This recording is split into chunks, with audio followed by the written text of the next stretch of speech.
Hey guys, it's Dr. Mo. I planned on running a little bit farther from home, hoping I would keep a little bit of sunshine, and I am. So I could do one of my favorite things on the way home, walk, and do a live. Kind of live, because I can't upload live yet from mobile. Anyhow, anyone out there who's been a mom, wants to be a mom, cat mom, dog mom, lizard mom, happy Mother's Day. I mean, I think we're kind of all born as caretakers in some way, shape, or form. And I think that's what a mom is. Anyway, there's my pontification on Mother's Day. As for nutrition things and weight management things, it's interesting because I hang out more in the Manjaro groups on Facebook compared to 6-8 months ago. The focus has changed, which I find amazing, that people are, looking at, wait a second, I'm just starting. How do I not get X, Y, and Z that other people have gotten? Namely, Ozempic butt, which is what I saw today. And my weight's up about 3 pounds. My body fat percentage stayed the same, so I'm pretty excited about that.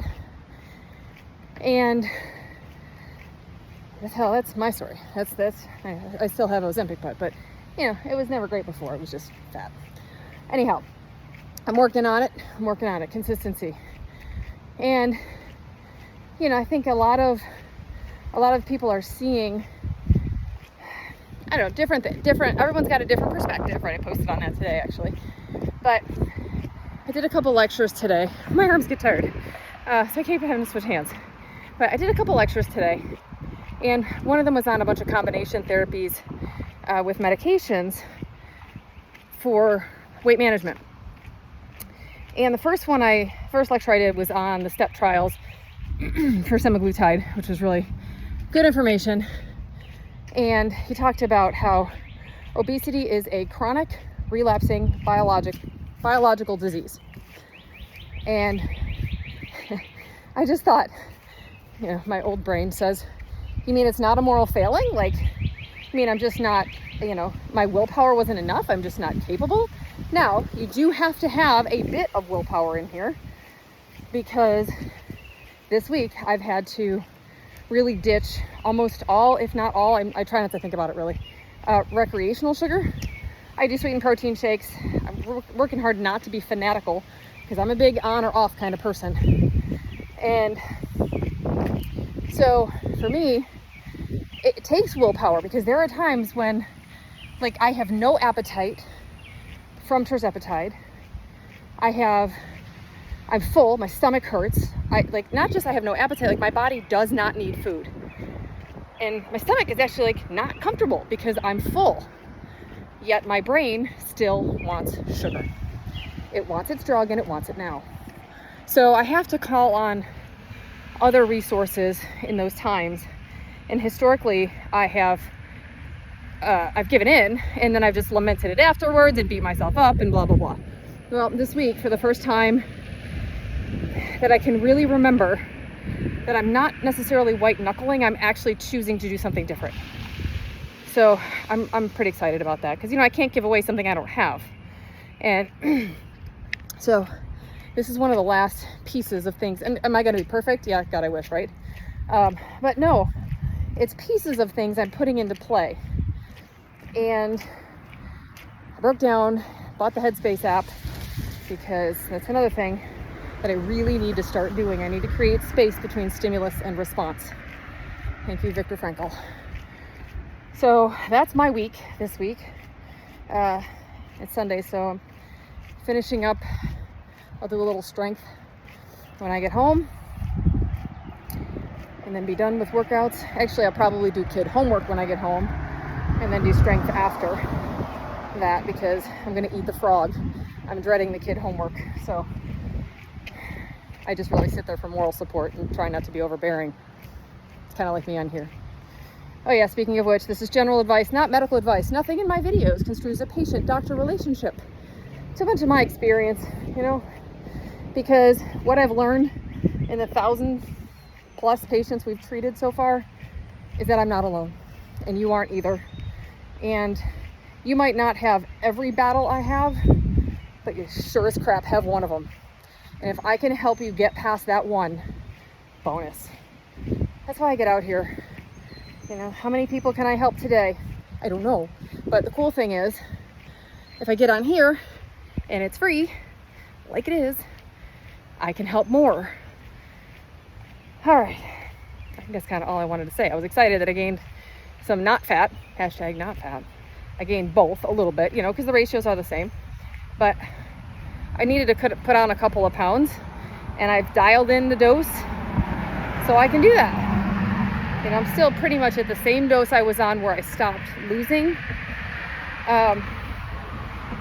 But the compounded sometimes gives me an option, you know, because you can dose things differently or whatever. I'm just finishing up with the compounded now. I took it because I won't ever prescribe anything to my patients that I wouldn't inject into my own body. So I did that. I'm trying to think of other things for new people who don't know me. I studied a lot for the Obesity Medicine Boards this morning. That's where I got that info from, about the combination therapies and the chronic relapsing biologic disease. I found that entertaining. And, you know, one of the things on the medication, see, once I start talking, I just don't stop. But on the medication, a woman was talking about the difference between surgery and medication. And, you know, she had a patient who did not want to take medication for the rest of his life. He was actually trying to lose weight, so his sleep apnea went away.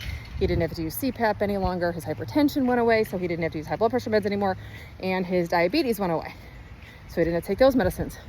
Well, she actually discussed with him about surgery, because if he doesn't want to take medications forever, because obesity is a chronic disease, right?